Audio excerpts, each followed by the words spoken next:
Hola, buenos días, iglesia, sean todos bienvenidos y bienvenidas. Vamos a comenzar nuestro servicio del día domingo y bueno, ya estás preparado en tu casa. Acompáñame a Salmos 24, vamos a leer desde el 3. ¿Conoces ahí? Acércate con alguien, dile, vamos a leer la palabra de Dios. Dice así, Salmos 24, 3. ¿Quién subirá al monte de Jehová y quién estará en su lugar santo? El limpio de manos y puro de corazón, el que no ha elevado su alma a cosas vanas ni jurado con engaño. Él recibirá bendición de Jehová y justicia de salvación. Tal es, ahí puedes poner tu nombre, la generación de los que le buscan, de los que buscan tu rostro, oh Dios de Jacob. Vamos a comenzar este tiempo. Padre Celestial, bendice con tu presencia la casa. Que seas tú quien se lleve toda la gloria y toda la honra, Padre. Te exaltamos porque tú eres grande, tú has hecho grandes maravillas en medio de nosotros, Padre Celestial, porque nos tienes con salud, Padre, porque hasta este momento tú has sido fiel y podemos decir que hasta este día ha estado con nosotros el Señor. Y queremos alabarte en gratitud, queremos alabarte simplemente porque tú eres, y a ti te damos toda la gloria en el nombre de Cristo Jesús. Amén. ¿Estás listo? Acompáñanos en tu casa con tus palmas.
casa.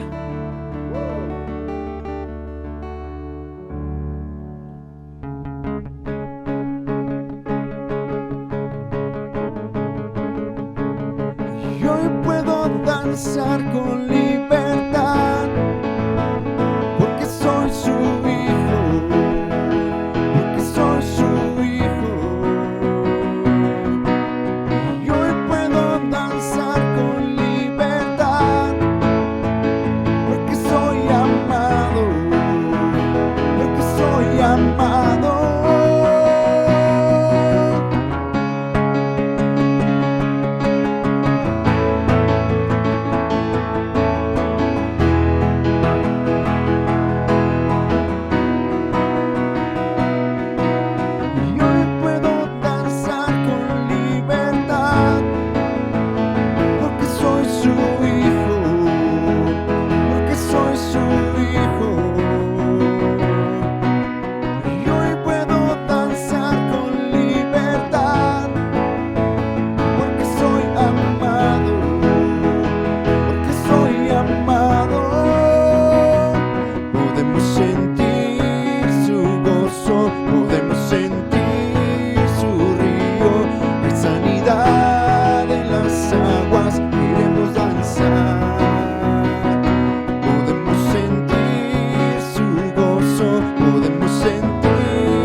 Santo Espíritu te anhelamos,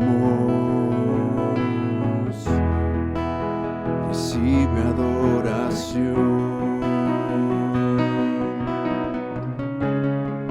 Sopla vida en lo muerto, ríos de agua viva, haz correr. Espíritu de Dios, ven a este lugar. Espíritu de Dios, llena este lugar. Espíritu de Dios, sopla fuego.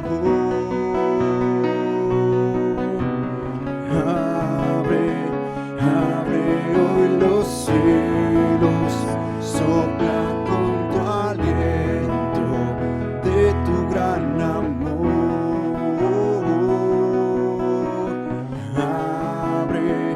Abre hoy los cielos, sopla con tu aliento, haz de este lugar tu trono al adorar.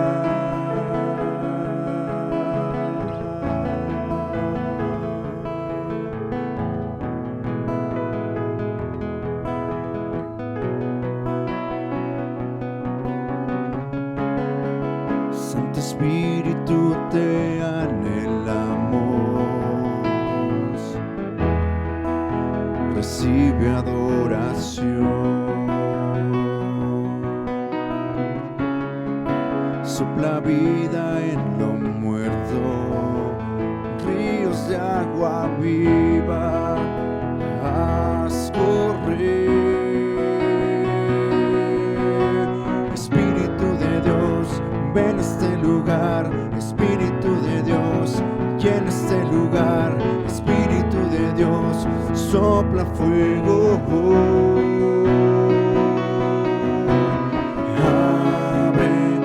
Abre hoy los cielos, sopla con tu aliento de tu gran amor.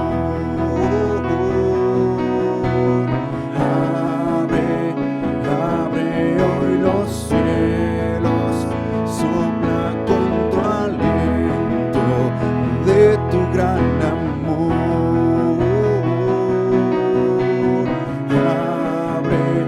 Abre hoy los cielos, sopla con tu aliento, haz de este lugar tu trono al adorar.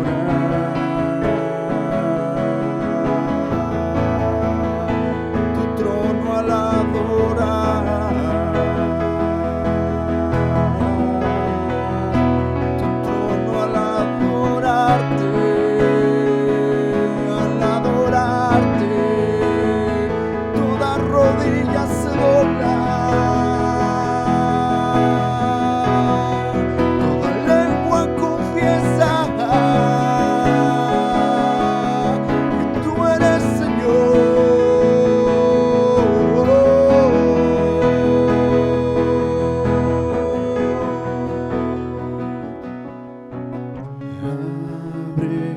Abre hoy los cielos, sopla con tu aliento de tu gran amor.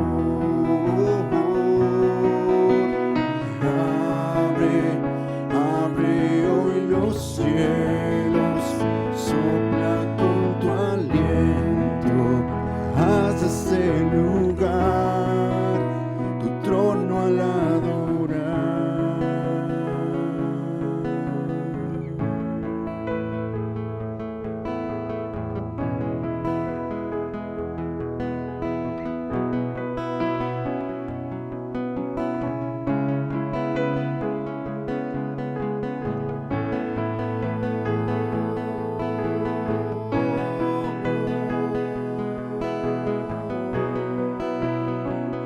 Rendimos adoración.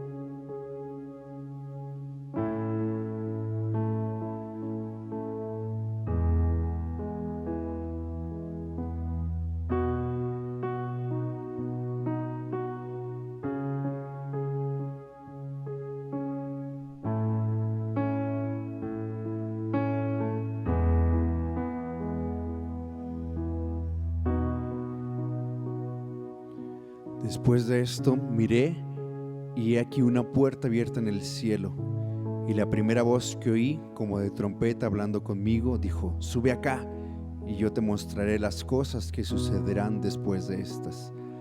Al instante yo estaba en el Espíritu, y aquí un trono establecido en el cielo, y en el trono uno sentado. El aspecto del que estaba sentado era semejante a piedra de jaspe y de cornalina, y había alrededor del trono un arco iris semejante en aspecto de la esmeralda. Y alrededor del trono había 24 tronos, y vi sentados en los tronos a 24 ancianos, vestidos de ropas blancas, con coronas de oro en sus cabezas. Y del trono salían relámpagos y truenos y voces, y delante del trono ardían 7 lámparas de fuego, las cuales son los 7 espíritus de Dios. Delante del trono había como un mar de vidrio semejante al cristal, y junto al trono, alrededor del trono, 4 seres vivientes llenos de ojos delante y detrás. El primer ser viviente era semejante a un león, el segundo era semejante a un becerro, el tercero tenía rostro como de hombre, y el cuarto semejante a un águila volando. Y los 4 seres vivientes tenían cada uno 6 alas alrededor, y por dentro estaban llenos de ojos, y no cesaban día y noche de decir: Santo, Santo, Santo es el Señor Dios Todopoderoso, el que era, el que es y el que ha de venir.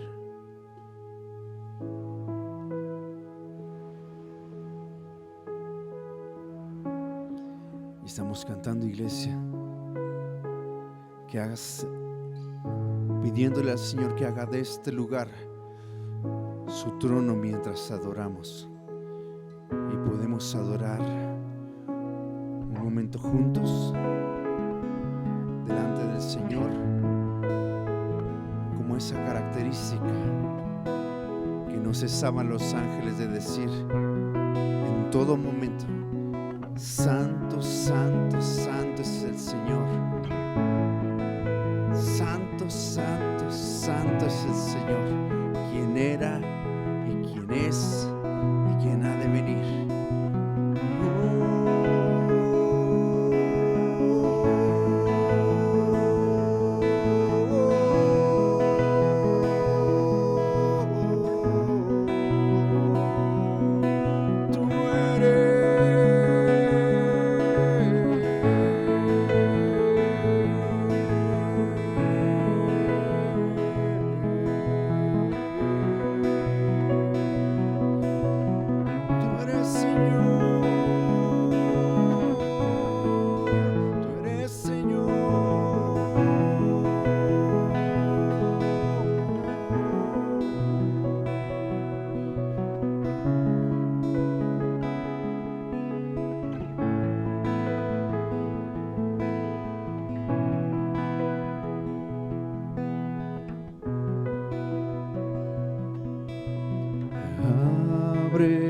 Abre hoy los cielos, sopla con tu aliento de tu gran amor.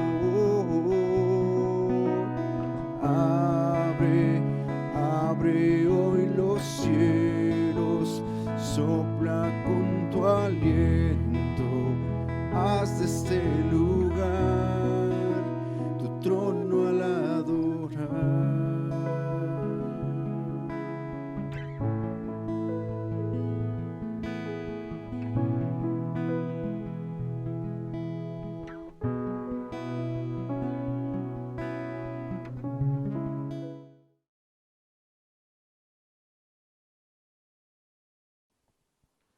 Muy buenos días. Gracias a Dios por este domingo más. Y no va a ser la excepción el que el Señor nos pueda dirigir e instruir a través de su palabra. Te voy a pedir que oremos y pongamos este tiempo en las manos de Dios. Prepara tu corazón. Tenlo por seguro que el Señor tiene una palabra muy especial para tu vida y para mí también. Padre, en el nombre de Cristo Jesús, quiero darte las gracias por tu palabra, porque sigue siendo viva y eficaz y más cortante que toda espada de 2 filos, y que está penetrando hasta lo más profundo de nuestro corazón ayudándonos no solamente a conocer, sino ahora a dirigir nuestras vidas. También, Señor, queremos disponer nuestro corazón con un espíritu de mansedumbre, recibir tu palabra en obediencia para hacer tu voluntad, negándonos a nuestros deseos y que tus deseos sean más fuertes en nuestras vidas. En el nombre de Cristo Jesús te lo queremos pedir. Amén y amén. Te voy a pedir que me acompañes en el libro de Lucas, capítulo 14. Vamos a leer versos 28 al 30 y posteriormente leeremos del verso 25 al 33. Si tú vas a anotar, el título de la parábola de este día se llama El constructor que no planeó. Dice de esta manera: porque ¿quién de vosotros, queriendo edificar una torre, no se sienta primero y calcula los gastos, a ver si tiene lo que necesita para acabarla? No sea que después que haya puesto el cimiento y no pueda acabarla, todos los que lo vean comiencen a hacer burla de él, diciendo: este hombre comenzó a edificar y no pudo acabar. Cuando nosotros leemos esos 3 versos, pues nos da la dirección de que es importante, no solamente cuando queremos hacer un proyecto de construcción, hacer cuentas y tener lo suficiente para no solamente iniciar, sino concluir. Pero cuando leemos del verso 25 al 33, a partir del verso 31 y 32 hay otra parábola, pero leyendo todo el contexto de estos versos, son alrededor de 9 versos, podemos darnos cuenta que el Señor habla del discipulado y que no es fácil, pero también requiere un compromiso al 100% de todos aquellos que hemos sido llamados al reino. Y no se refiere solamente a aquellos que tienen un ministerio o que son responsables de ministerios o de iglesias como los pastores, sino todos los que hemos sido llamados al reino, a la iglesia. Tenemos que pagar este precio del discipulado. Y aquí lo dice, y te voy a pedir que me acompañes ahora a leer a partir del verso 25. De hecho, si en tu Biblia tiene título, esta porción dice: lo que cuesta seguir a Cristo. Dice, verso 25, grandes multitudes iban con él. ¿Qué cantidad de gente iba? Diríamos en este tiempo, mucha. Yo no quiero imaginarme y que posiblemente hubiese sido una multitud tan grande como, no menciona la cantidad, pero ha habido manifestaciones en varias partes de la República donde no solamente hay cientos, sino miles de personas. Hace algunos días estábamos escuchando el testimonio de otro hermano pastor que tenía una conversación con un pastor de Brasil. Y allá llevan a cabo una marcha de oración por Jesús. Y le mencionaba uno al otro, el de Brasil al de México, diciéndole: esperamos que pronto su oración o su grupo marcha de oración tan pequeña pueda ser como la marcha de oración tan grande que se lleva a cabo en Brasil. El pastor de México se le ocurrió preguntar: bueno, ¿y cuántas personas son las que marchan en esa oración? Dice: pues en este momento están marchando alrededor de 4 millones de personas orando por Brasil. ¿Te puedes imaginar esa cantidad de gente en un mismo sentir, en un mismo pensar, en un mismo anhelo y deseo por ver cambios en su nación? Créelo que pronto veremos ese tipo de marchas en nuestra nación. Que a pesar de las dificultades y de las adversidades y de las oposiciones en las diferentes partes de la República, porque el Evangelio se expanda, y no solamente se expanda, sino también aquellos que han sido alcanzados crezcan, pronto lo veremos, créelo, porque tenemos un Dios poderoso. Y repito el verso 25, dice, grandes multitudes iban con él, y volviéndose les dijo, si alguno viene a mí y no aborrece a su padre y madre y mujer e hijos y hermanos y hermanas y aún también su propia vida, no puede ser mi discípulo. Fueron confrontados esa gran multitud de personas. ¿Qué les dijo Jesús? El que no puede amar, porque la palabra aborrecer significa ahí en ese texto o en ese verso, amar menos. El que no puede amar menos a su padre y madre y mujer e hijos, hermanas o hermanos, aún su propia vida, no puede ser mi discípulo. ¿Por qué en ese momento Jesús les decía esto a la gente o a la gran multitud de personas que le seguía? Porque en primer lugar tiene que estar en nuestra vida nuestro Señor Jesucristo, o Dios. Si está en segundo lugar, tenlo por seguro que vas a ser presa fácil del enemigo de tu alma. Te va a sacudir de una manera tan fácil como podríamos sacudir una hoja de una manera tan fácil tomándola de una orilla. Continúa el verso 27 diciendo, y el que no lleva su cruz y viene en pos de mí, no puede ser mi discípulo. Yo creo que muchos nos hemos preguntado qué significa y el que no lleva su cruz. Yo he podido entender que esta frase quiere decir el que no está preparado para morir. Y le sigue, no puede ser su discípulo. Cuando nosotros leemos la historia del cristianismo a través de estos casi 2000 años y leemos también el Antiguo Testamento a los profetas y a muchos otros hombres llamados por Dios para seguirle, muchos de ellos, como lo dice el libro de Hebreos en el capítulo 11, y se le conoce como el Salón de la Fama de los hombres y mujeres de la fe. Si tú te das tiempo de leer ese capítulo, te vas a dar cuenta que muchos de ellos enfrentaron situaciones difíciles, tuvieron que negarse y amar menos a su padre, a su madre, a sus hermanos, hermanas, esposa e hijos y aún su propia vida.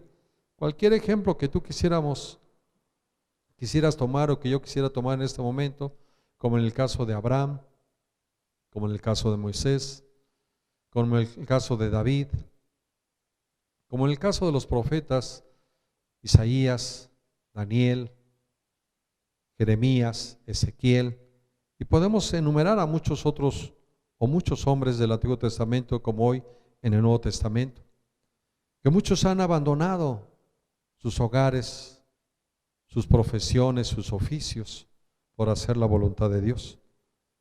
No solamente es preparados para morir físicamente, sino preparados para morir a nuestro yo, a nuestros anhelos y deseos.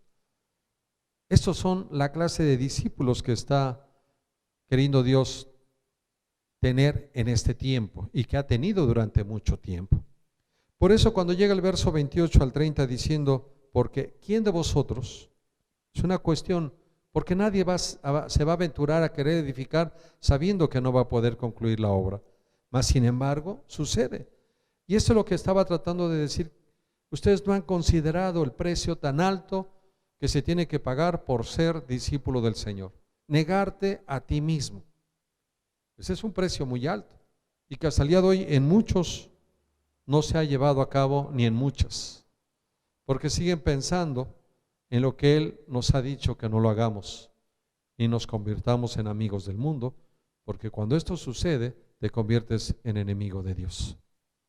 Repito, verso 28, porque ¿quién de vosotros queriendo edificar una torre no se sienta primero y calcula los costos o los gastos a ver si tiene lo que necesita para acabarla?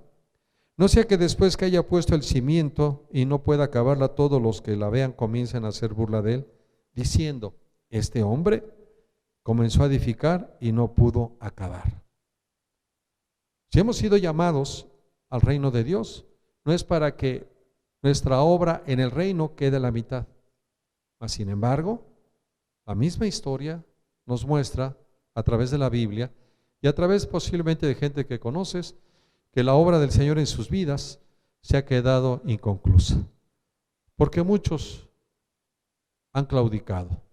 Por eso el Señor Jesús dijo que el reino de los cielos solamente los valientes lo arrebatan. Se requiere mucho valor para tomar tu cruz y seguir al Señor, para estar preparado para morir. Comentan que en el siglo XVI y XVII, cada vez que salían misioneros de Estados Unidos y de algunas partes de Europa hacia otras regiones del mundo, en cuanto salían de su lugar de origen, se despedían de la familia porque sabían o entendían que no iban a volver.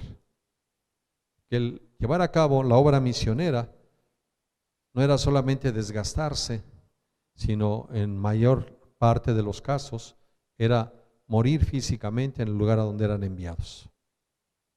Pero sabían que lo hacían por algo y alguien importante, por la extensión del reino y por el Señor del reino. Continuamos en el verso 31 y menciona así: ¿O qué rey al marchar a la guerra contra otro rey no se sienta primero y considera si puede hacer frente con 10,000 al que viene contra él con 20,000?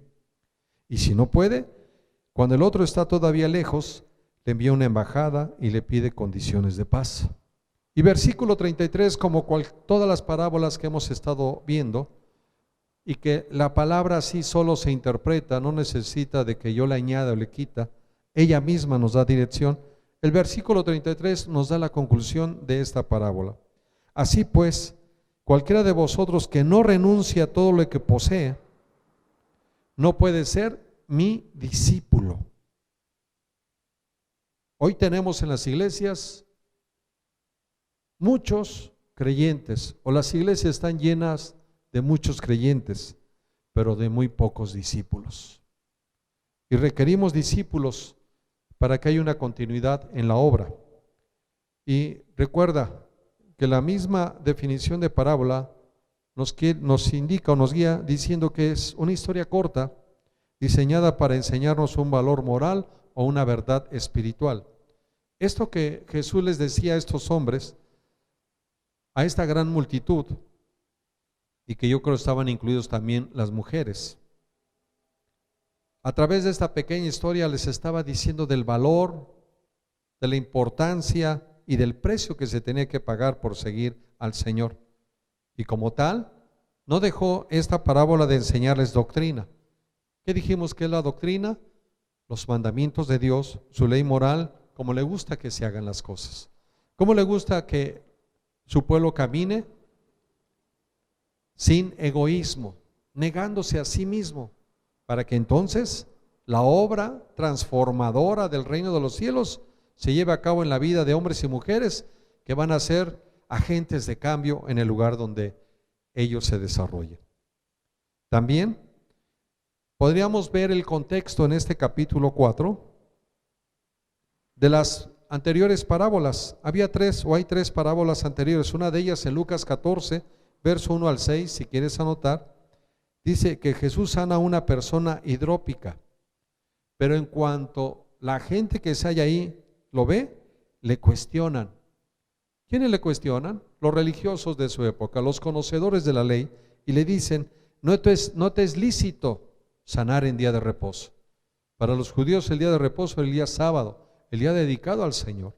Y él le responde diciéndoles: ¿quién de ustedes, si ve a alguno de sus animales caer en un hoyo, no lo va a sacar aunque sea en día de reposo? Y al escuchar esto de Jesús, dice que los hombres callaron. También ahí mismo en Lucas capítulo 14, versos 7 al 14, Jesús le recomienda a los que se hallaban en una fiesta no sentarse adelante. Dice: amigo, yo te recomiendo que te sientes atrás. No vaya a ser que llegue el novio o el anfitrión de la fiesta y te diga: ¿tú qué haces aquí? Vete atrás. Es mejor que te diga: hey, tú que estás ahí atrás, ven acá al frente, quiero que estés cerca de mí.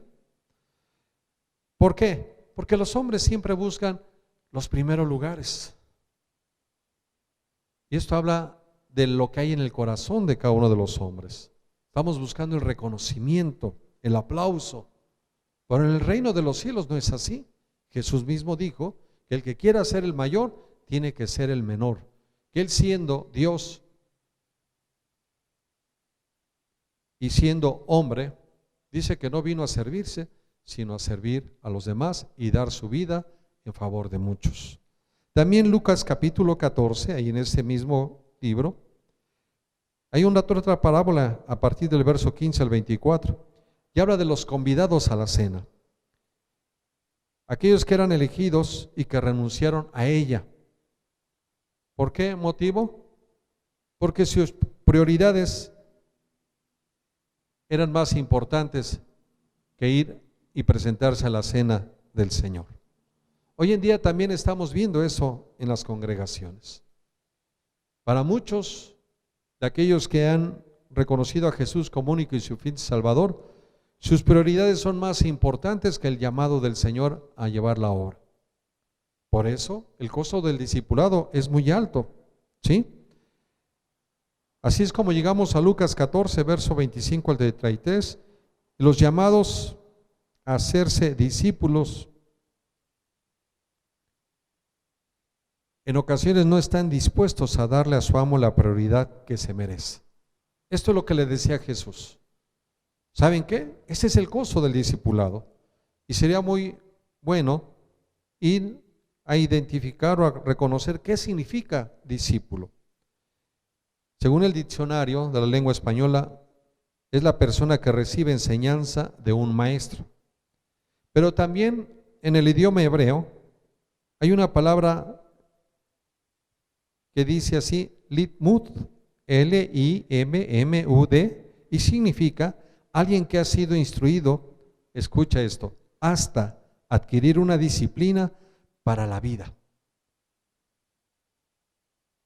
¿Te das cuenta del contexto o la manera que el pueblo judío ve el discipulado? No es solamente venir y ser parte de engrosar una congregación de unas decenas, unos cientos o centenas o miles, sino que se espera que haya un cambio adquirido en una disciplina para la vida. Y esto se da a través del método, el orden, la regla, la norma y la conducta que va a reflejar cada uno de los miembros de las iglesias cristianas. También esta palabra Lidmut se deriva del verbo hebreo lamat y que tiene un doble significado. Lamat significa enseñar y aprender. Es decir, nadie aprende si no hay quien enseñe. Y tampoco nadie enseña si no se logra que haya alguien que aprenda. Esto me recuerda a la gran comisión de Mateo capítulo 28, verso 18 al 20, donde dice el Señor, id y haced discípulos a todas las naciones y enseñarles todas las cosas que yo les he enseñado, bautizarles en el nombre del Padre, del Hijo y del Espíritu Santo. Y hay una promesa aparte de la orden o del mandamiento: yo estaré con ustedes todos los días hasta el fin del mundo. No solamente hemos sido convocados a través de reconocer a Jesús como único y suficiente Salvador, sino que en verdad, como discípulos, seamos instruidos hasta adquirir una disciplina para la vida, y que ahora hay otros muchos más que requieren que nosotros vayamos. Por eso la palabra lamat en hebreo tiene estos dos significados: enseñar y aprender. Estoy siendo enseñado para llevar a otros a aprender ahora. Repito, es decir, nadie aprende si no hay quien enseñe, pero tampoco nadie enseña si no se logra que haya alguien que aprenda. Por eso es tan importante el evangelismo y llevar a cabo la gran comisión. La idea es de que haya una transferencia continua de conocimientos y de experiencias con Dios para transformación de vidas que cambien al mundo. Es por eso que hablamos de los testimonios dentro de la iglesia. Es por eso es tan importante que tú en esa continua experiencia con Dios, tu vida sea transformada para que ahora tú seas el instrumento de llevar a otros en esa experiencia con Dios y su vida sea transformada. No hay otra manera. Dios por eso dio la gran comisión y por eso les pidió a los discípulos que esperaran en Jerusalén hasta que fueran investidos de poder, cuando recibieran el poder, el Espíritu Santo sobre sus vidas, para ser testigos hasta lo último de la tierra. El discípulo no nace de nuevo para tener una fe intelectual. Muchos han equivocado que el llamado al reino de Dios, el congregarse, es solamente para llenarse de conocimiento, sino para andar en la verdadera fe, para vivir la palabra de Dios y para crecer a la imagen y semejanza de nuestro Señor Jesucristo. Para eso hemos sido llamados y para eso hay un orden, una estructura de gobierno dentro de la iglesia. Y te voy a pedir que me acompañes en el libro de Efesios capítulo 4, verso 11 al 16, a donde nos dice que nuestro Señor Jesucristo, Él mismo preparó 5 ministerios. Vayamos ahí, Efesios capítulo 4, verso 11 al 16 dice, y Él mismo constituyó a unos. La palabra constituir significa hizo dar fruto a unos apóstoles, a otros profetas, a otros evangelistas, a otros pastores y maestros, a fin de perfeccionar a los santos para la obra del ministerio, para la edificación del cuerpo de Cristo. ¿Quiénes son los que van a hacer la obra? Los discípulos. Van a crear y van a ser más discípulos. Continúa la escritura diciendo, 13, hasta que todos lleguemos a la unidad de la fe y del conocimiento del Hijo de Dios, a un varón perfecto a la medida de la estatura de la plenitud de Cristo, para que ya no seamos niños fluctuantes, llevados por doquiera de todo viento de doctrina, por estratagema de hombres que para engañar emplean con astucia las artimañas del error, sino que siguiendo la verdad en amor crezcamos en aquel que es la cabeza, esto es Cristo, de quien todo el cuerpo bien concertado y unido entre sí por todas las coyunturas que se ayudan mutuamente según la actividad propia de cada miembro, recibe su crecimiento para ir edificándose en amor.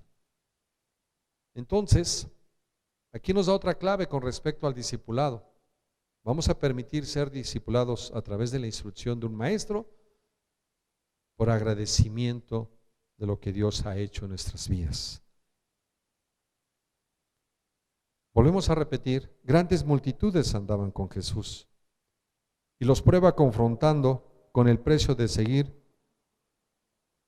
como discípulo. Repito, versos 26 y 27, si alguno viene a mí no aborrece a su padre y madre y mujer e hijos y hermanos y hermanas y aún también su propia vida, no puede ser mi discípulo.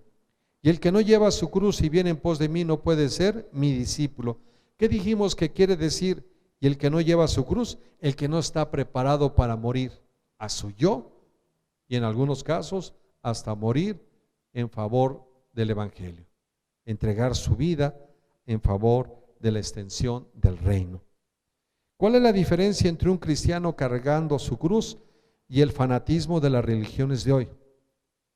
Los fanáticos de hoy son egoístas y no están dispuestos a negarse a sí mismos. No fue la única vez que Jesús les expuso qué se requería para seguirle. Vayamos por favor a Lucas capítulo 9 a partir del verso 57. Lucas capítulo 9, verso 57, y ya estamos a punto de concluir nuestra enseñanza.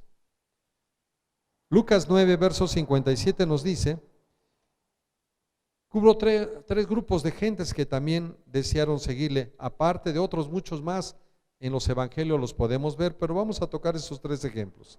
Dice Lucas 9, versos 57 y 58, Jesús ya le había contestado a quien quería ser su discípulo. ¿Qué dice la escritura? Yendo ellos, uno le dijo en el camino, Señor, te seguiré donde quiera que vayas. Y le dijo Jesús, las zorras tienen guaridas y las aves de los cielos nidos, mas el Hijo del Hombre no tiene donde recostar la cabeza. Jesús les estaba hablando del precio que había que seguir y que muchos hoy en día no quieren pagarlo por ser el discípulos del Señor. Después de ello, en el verso 59-60, otro le dijo: deja que primero entierre a mi padre. Vayamos a lo que dice la Escritura. Y dijo a otro: sígueme. Él le dijo: Señor, deja que primero vaya y entierre a mi padre. Jesús le dijo: deja que los muertos entierren a sus muertos, y tú ve y anuncia el reino de Dios. Qué fuerte tiene que confrontar a este otro hombre que le dice el Señor: sígueme. Y él le dice: no, dame chance, deja que primero se muera mi papá, porque todavía el papá no se moría, pero le estaba diciendo: deja que primero entierre a mi padre, y después de ese tiempo, si me queda tiempo para servirte, yo te sigo. No pienses que ya estaba tendido el papá. No, el papá todavía tenía vida, y este se quiso escudar para no hacer u obedecer lo que Dios en la persona de Jesús le decía. Dice: deja que se muera mi papá, y ya cuando se muera lo entierro, y si todavía estoy chavito, hago la obra. Y no es así. Si tú has sido llamado en este tiempo, es para que tú vayas y prediques el Evangelio. Continuamos en ese mismo libro, en el verso 61 y 62. Dice que otro quería despedirse de su familia. Dice: entonces también dijo otro, te seguiré, Señor, pero déjame que me despida primero de los que están en mi casa. Y Jesús le dijo: ninguno que poniendo su mano en el arado mira hacia atrás es apto para el reino de Dios. Este tiene un mayor contexto.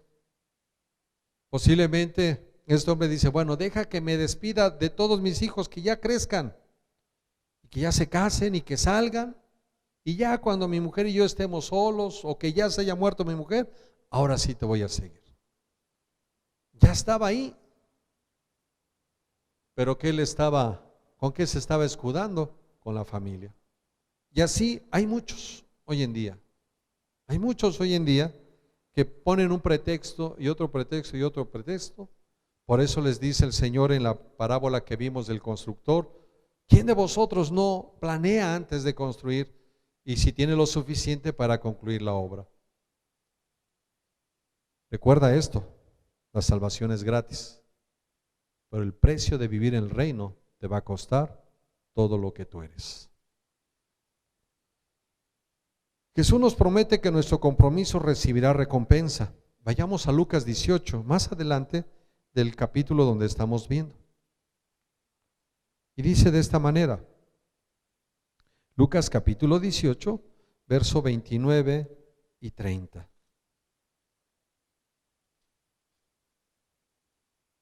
Y él les dijo: de cierto os digo que no hay nadie que haya dejado casa, o padres, o hermanos, o mujer, o hijos, por el reino de Dios, que no haya de recibir mucho más en este tiempo y en el siglo venidero la vida eterna. ¿Sabes cuál es, aparte de la promesa de recibir más? En otra escritura dice hasta 100 veces, le dice a Pedro. Acabamos de escuchar el testimonio de una persona que su abuelo era de Europa, fue llamado al norte del continente americano, Alaska, para iniciar una obra, y llegando ahí,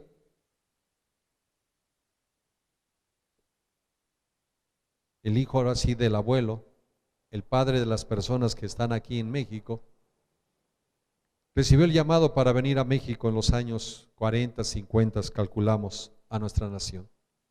Hoy en día, en nuestra nación, hay una red de iglesias enormes, porque esos hombres se negaron a sí mismos y fueron los discípulos del Señor. Estaba dando su testimonio este hermano. Dice que a partir de su abuelo que vino o fue a Alaska en el año de 1910, hoy hay 700 descendientes de ellos que siguen al Señor. Y entre esos descendientes hay cerca de 60 que son pastores. y todos los demás están sirviendo en la obra. ¿Valió la pena? Sí, valió la pena. ¿Qué hubiera pasado si en ese año de 1910 que había problemas? Recuerda que había la guerra mundial, no fue un periodo fácil el siglo pasado. Después vino la post-revolución mexicana, cuando llegaron ellos acá. Después vino en los años 40, 50, la Segunda Guerra Mundial. Ahora algunos de ellos regresaron a Europa, a algunas otras naciones de allá, y han abierto obras misioneras desde hace 30, 40 años. Vale la pena seguir al Señor. Pero si aquel abuelito no hubiera hecho caso a ese llamado, ¿cuántos se hubieran perdido de todos ellos? Posiblemente los 700 se hubieran perdido de no seguir al Señor. Por eso te repito lo que dice Lucas 18, verso 29 y 30. Y él les dijo: de cierto os digo que no hay nadie que haya dejado casa o padres o hermanos o mujer o hijos por el reino de Dios, que no haya de recibir mucho más en este tiempo y en el siglo venidero de la vida eterna. Yo le doy gracias a Dios porque Él ha cumplido su promesa a través de mi persona, y he podido ver cómo hoy en día la mayor parte de mis hermanos están siguiendo al Señor y algunos le están sirviendo. Y esto es para la gloria y la honra de su nombre. Jesús mismo puso el ejemplo, y regresemos a Lucas 8:21. Recuerda que nuestro Señor nunca nos va a pedir algo que Él no haya hecho primero. Lucas 8:21 dice la Escritura así, desde el 20: y se le avisó diciendo: tu madre y tus hermanos están fuera y quieren verte. Verso 21, Jesús entonces respondiendo les dijo: mi madre y mis hermanos son los que oyen la palabra de Dios y la hacen. ¿Quiénes son la familia de nuestro Señor Jesucristo? Los que oyen la palabra de Dios y la ponen en práctica. Hoy, este es el llamado para ti, de que seas un buen constructor, pero para ser un buen constructor tienes que seguir a Jesús y tomar tu cruz. Estar preparado para morir si es necesario físicamente, pero el plan es que mueras a tus deseos, a tu yo, para que de esta manera la obra transformadora del reino de los cielos se lleve a cabo en tu vida. Y de esta manera podríamos concluir diciendo: elegir ser cristiano se requiere arrepentimiento.